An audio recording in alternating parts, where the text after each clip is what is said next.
नेपालसँग विवादमा उल्झिँदा भारतलाई नै हानि हुन्छ भन्ने यथार्थ भारतीय पक्षलाई बुझाउन सक्नुपर्छ। भारतसित नयाँ सिमाना सन्धि गर्नुपर्छ। नमस्कार, ग्रेटर नेपाल टिभीले तयार पारेको न्युज अपडेटबाट यहाँलाई हार्दिक स्वागत छ। म विवश बुढाथोकी। अब सुन्नुहोस् पूरा खबर। सरकारले नेपालको संशोधित नक्सा जारी गर्यो। कालापानी, लिपुलेक र लिम्पियाधुरासम्मको भूभाग समावेश गरेर। संशोधित किनभने नक्सालाई नयाँ भन्न मिल्दैन किनभने त्यो भूभाग नक्सामा राख्न छुटेकाले सच्याइएको हो। सच्याइएकोलाई नयाँ भन्न मिल्दैन। नक्सामा समावेश भएका भूभाग नै नेपालको हो भन्ने प्रमाण सुगौली सन्धिको धारा 5 हो। त्यस धाराले काली पश्चिमको भूभागमाथि नेपालको आधिपत्य अन्त्य गरेको र काली पूर्वमा सीमित राखिदिएको छ। तर साथसाथै के पनि स्मरण रहोस् भनी सुगौली सन्धि नेपालीहरूले गर्व गर्नुपर्ने दस्तावेज होइन। किनभने त्यो सन्धिले फैलिएको नेपाललाई खुम्चाएको हो। सन् 1816 सम्वत 1873 को सुगौली सन्धि नेपाल राष्ट्र र कुनै पनि नेपालीलाई गौरवान्वित तुल्याउने दस्तावेज होइन। तर विडम्बना त के भने त्यस अपमानजनक सन्धिले खुम्चाएको सिमाना समेत सुरक्षित छैन। नेपालको पूर्व, पश्चिम र दक्षिणमा अवस्थित भारत त्यहाँ तोकिएको सिमानामा समेत नबसेर नेपाली भूमिमा छिरेको छ र आफ्नो त्यो कृत्यलाई जायज ठहर्याउँदै भूमि आफ्नै सरहदभित्र रहेको भनेर जिकिर गरिरहेको छ। म आज यस भिडियो मार्फत बौद्धिक समुदाय सम्मुख केही प्रश्न राख्न चाहन्छु। किनभने सिमाना मिचिएको कुरा गरिरहँदा चर्चामा आउनै पर्ने, बहस गरिनै पर्ने कतिपय बिर्सनै नहुने विषयलाई भने छायामा राखिएको छ। त्यस्ता विषयहरूको उपेक्षा र कहिलेकाहीँ त गिल्ला पनि गरिन्छ। नेताहरू सुगौली सन्धि भनिरहन्छन्, मानौँ त्यो सन्धिले नेपाली शिरलाई उँचो बनाएको छ। सन्धि त सन् 1860 मा पनि भएको थियो र सन् 1923 मा पनि। अनि ती सबै सन्धि सन् 1990 मा भारत र बेलायत दुवैसँग भएका सन्धिहरूले खारेज गरिसकेका प्रसङ्गहरू मानौँ कोही सम्झनै चाहँदैन। अचम्म त के भने राजनीति शास्त्रीहरू र अन्तर्राष्ट्रिय कानुनका ज्ञाताहरू पनि छर्लङ्ग यथार्थलाई देखेको नदेखे झैँ गर्छन्। ठिक छ, सरकारलाई कूटनीतिक जटिलताका कारण बोलिहाल्न अप्ठ्यारो हुँदो हो, तर प्रतिपक्ष समेत सारभूत विषयमा किन बोल्दैन? देख्दा उदेक लाग्छ। जस्तै सन् 1950 को नेपाल र भारत बीचको शान्ति तथा मैत्री सन्धिको धारा 8 ले भारतका पूर्ववर्ती शासक अर्थात् अङ्ग्रेजसँग गरिएका सन्धि, सम्झौता र कबुलनामाहरू खारेज गरेको छ। ती खारेज गरिएका दस्तावेजहरू अध्ययन अनुसन्धानका लागि त उपयोगी हुन्छन्, तर तिनको वैधानिकता हुँदैन र ती खारेज भएकाहरूमा सुगौली सन्धि पनि पर्छ। भारतसित मात्र होइन, सन् 1950 कै अक्टोबर 30 तारिखमा नेपालले बेलायतसँग गरेको सन्धिले समेत नेपाल र बेलायत बीच भएका यावत पूर्ववर्ती सन्धि, सम्झौता र कबुलनामाहरू रद्द गरेको छ। सीमाविद बुद्धिनारायण श्रेष्ठले पनि मदन पुरस्कारद्वारा सम्मानित आफ्नो पुस्तक नेपालको सिमानामा यी प्रसङ्गहरूको सविस्तार उल्लेख र चर्चा गरेका छन्।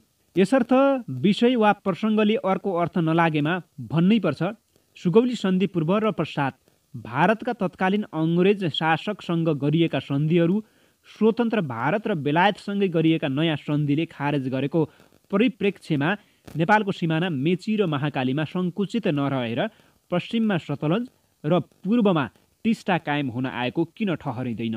म कुनै निजी आग्रहवश बोलिरहेको छैन। यहाँ तिनै सरकार, नेपाल, भारत र बेलायतका शासनाधिकारीहरूले हस्ताक्षर गरेका सन्धि पत्रहरूमा लेखिएका र ती सन्धिले प्रष्ट बोलेको कुरा भनिरहेको छु। अर्थात् आज नक्सामा नेपालको सिमाना पूर्वमा मेची र पश्चिममा महाकाली भए पनि पछिल्ला सन्धिहरू अनुसार नेपालको सिमाना पूर्वमा टिस्टा र पश्चिममा सतलज हो भन्ने मिल्छ। निश्चय नै वर्तमान शासकहरूले अर्थात् सत्ता र प्रतिपक्षमा रहेका दुवैले नभन्लान्, तर भोलि के हुन्छ त्यसको प्रत्याभूति कसैले दिन सक्दैन। भावी पुस्ताले भन्न सक्छ, किनभने आजभन्दा 205 वर्ष पूर्व नेपालका राज्याधिकारीहरू आफैमा कमजोर र आत्ममारा थिएनन्। लिखित दस्तावेजमा भएका यथार्थ पनि बोल्न नसक्ने शासक र शासकका अनुचरणहरूकै अनुसरण गरिनेछ सधैँ भन्ने हुँदैन। काल बेला फेरिन्छ, परिस्थिति बदलिन्छ। देशका भावी पुस्ताहरूको हरेक पुस्ता दुर्लभ र आत्महारा पक्कै हुँदैन र हुने छैन किनभने शासनतन्त्र मेकियाभेलीले भने झै कुमालेको चक्र घुमे जस्तै घुम्छ।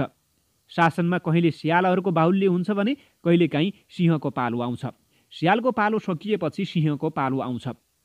सुगौली सन्धि वाचन गरेर नथाक्नेहरूले हेर्नै पर्छ। भूमि पश्चिमतर्फको मात्र होइन, तराईको थुप्रै र त्यो सन्धिले मेची पूर्वको भूभाग पनि हरण गरेको छ। धेरैलाई विशेष गरेर नयाँ पुस्तालाई लाग्छ सुगौली सन्धि के हो? के नेपालको आत्मसम्मान बढाउने दस्तावेज हो? भ्रम नहोस्, कुनै आत्मसम्मान दिलाउने दस्तावेज होइन, त्यो बारम्बार अपमानित महसुस गराउने दुर्घटना हो बरु। किनभने यसैका कारण नेपालले आफ्नो 1/3 भन्दा बढी भूभागमाथि अङ्ग्रेज इस्ट इन्डिया कम्पनीको आधिपत्य स्वीकारेको थियो। त्यो सन्धि त बरु मनमा गाडिएको शूल हो, कहिल्यै बिर्सन नसकिने अपमानको। त्यो शूलले खाटो नबस्ने घाउ लगाएको छ। बखत बखतमा दुखिरहन्छ, चस्स चस्स, कहिलेकाहीँ हुरुक्कै पार्छ। जब जब स्मरण हुन्छ यसले अरू वेदना थप्छ। सीमा विवाद भएपछि नेपालीहरूलाई सुगौलीको प्रेतले तर्साउँछ। हो पनि त्यस सन्धिमा हस्ताक्षर गरिएता बितेका 204 वर्ष नेपाल हमेसा हतोत्साहित रहँदै आएको छ र नेपालीहरू सधैँ नतमस्तक जस्तै। सुगौली सन्धिसँगै नेपालीहरूको नुर गिरेको हो र त्यो नुर फेरि उठ्न सकेको छैन। पुस्तौँ बिते तर नेपाली मनमा सन्धि पूर्व जस्तो विरोचित विजेता भाव फेरि कहिल्यै फर्केको छैन। मनमा एक खाले हिंता बोधले सधैँ घेरिरहेको र पहिचानको सङ्कटमा कारण खोल्न नसकेको व्यक्तित्व जस्तै यसले मन्त्रदायी सपना पहिल्याउन सकिरहेको छैन। नेपाली सन्ततिहरूका लागि भरोसाको केन्द्रका रूपमा यो देश स्थापित हुन सकेको छैन।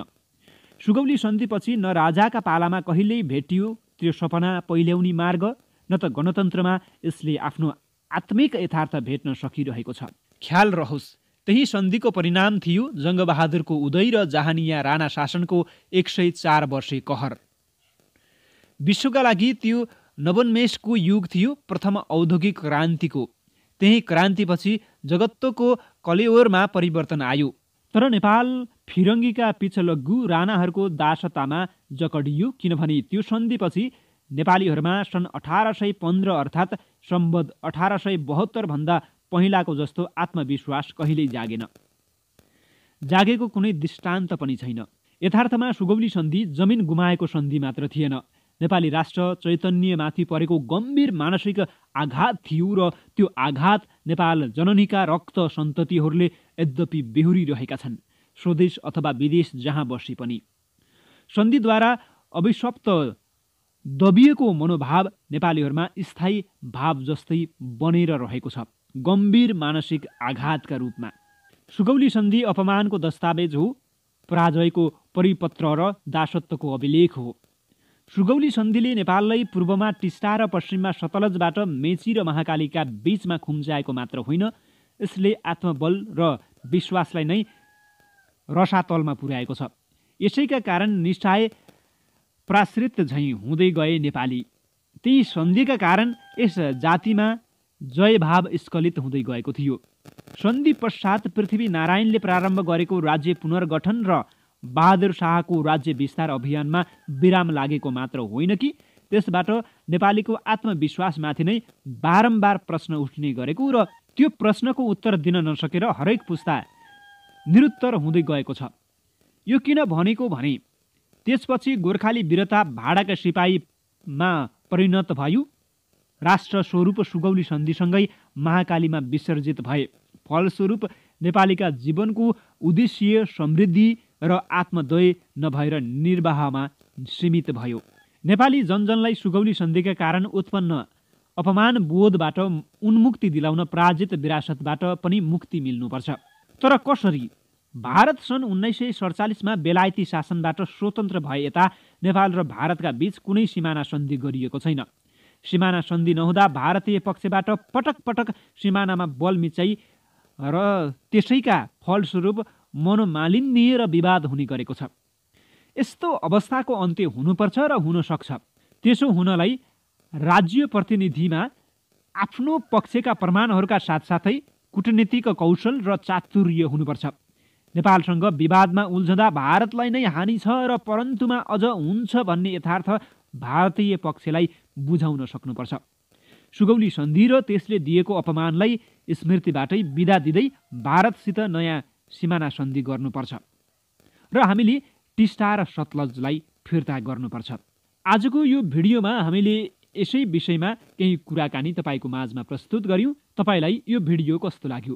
कृपया सेयर गरेर धेरै नेपाली समक्ष जानकारी गराउनुहोला, किनकि तपाईँको एक सेयरले यो बारेमा जानकारी नपाएका थुप्रै साथीहरूले जानकारी प्राप्त गर्नुहुनेछ। अर्को श्रृङ्खलामा फेरि पनि हामी नयाँ विषयवस्तुको साथमा तपाईँको माझमा उपस्थित हुनेछौँ। तबसम्मको लागि म विवश बुढाथोकीलाई पनि यो विशेष प्रस्तुतिबाट आज्ञा दिनुहोस्। नमस्कार। जय देश, जय ग्रेटर नेपाल।